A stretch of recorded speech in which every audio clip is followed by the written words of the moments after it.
Hello again, everyone. Edwin Learnard back once again. In this YouTube astrological segment, I'm going to be dissertating and talking about having the part of fortune in the 11th house in a natal chart. Now, as I've talked to you about previously in these part of fortune videos, is that the part of fortune, I believe, is about growth and cultivation, and it's about making progress to ultimately maximizing the benefits that are associated with the part of fortune by sign and house. And with the part of fortune, the 11th house is of no exception. Part of fortune, the 11th house, perhaps when the person was younger prior to adulthood, may have had some difficulties, maybe with friendships, acquaintances, maybe compatibility issues, maybe there was some inhibitions about maybe making a lot of friends, or maybe it was the wrong contemporaries or peers. Perhaps there were some problems in defining goals, aspirations, objectives, and maybe there was some ambivalence and ambiguity that was associated with this. Now, when we look at the 11th house, it's also about humanitarian endeavors, and maybe this person, not that they wouldn't necessarily have given themselves, but they didn't maybe have a clear conception or understanding of in what avenue were they going to use their humanitarian instincts in. Now, as life progresses and advances, don't get me wrong, it's also about organizations and groups as well, the 11th house. So there may have been maybe some difficulty in fitting into the clubs or groups, maybe in school or these extracurricular activities. But when one enters adulthood, this person may very well benefit strongly for one or more of the aforementioned things, and it could indicate that friendships and acquaintances might be fortuitous. The person might have the uncanny ability to make the right connection at the right time. It could be one where this person benefits in a very prodigious way, perhaps through groups, organizations, and maybe this person, as far as their goals and aspirations, may be able to attain them and really have something of strong benefit from them. It can be something monetary, or there can be just some general fulfillment from this.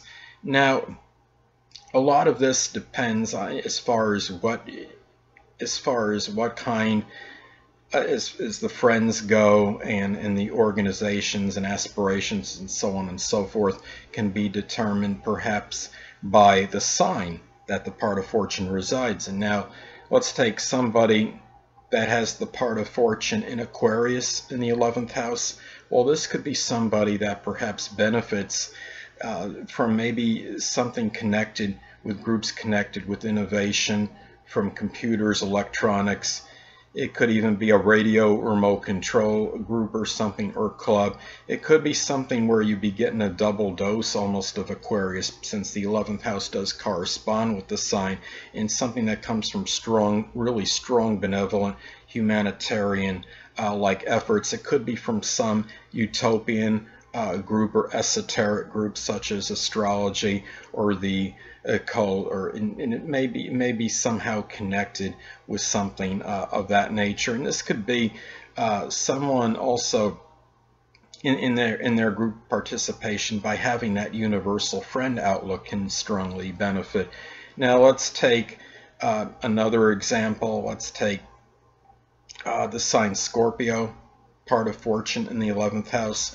Well, this could be someone that maybe benefits somehow by maybe occult or astrological friends or acquaintances, maybe from some kind of deep, extensive research, and maybe friends that are interested in that. Maybe something where there might be some Scorpio-like groups or organizations such as astrology, occult, supernatural, or perhaps something connected with maybe investigation to some degree, on some level. Maybe something connected with learning about maybe like psychology, psychiatry, things that involve very deep research. Now, let's take another sign.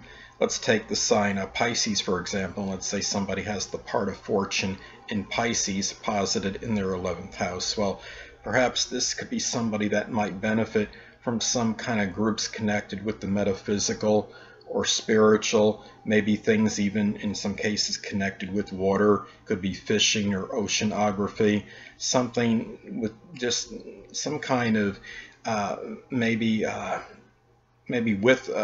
something again with water, or with groups that maybe are very friends that are idealistic, could be friends that are spiritual, their goals and aspirations may be tied in to something connected with Pisces, like pharmaceutical work, fishing, something with oceanography, something connected with the metaphysical, astrology, or even simply like a healing type profession, and something where they show a lot of that compassion and benevolence. And it could indicate perhaps something connected with this, and they might have friends that are maybe in one or more are connected with this, such as a Pisces, like things such as a magician or illusionist, or people in special effects in the movies.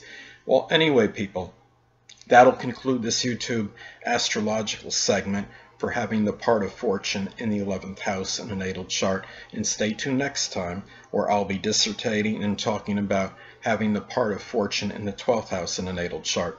Two things I want to get with you on before I head out. Firstly, the stars may impel but do not compel. And secondly, never isolate any single astrological element, aspect, planetary placement, position, configuration, influence, or what have you, and make an analysis of a person, astrologically speaking, based on this alone. Because astrologically speaking, the person is the sum of all their components in their natal chart, and not just one. Until next time, people, stay well.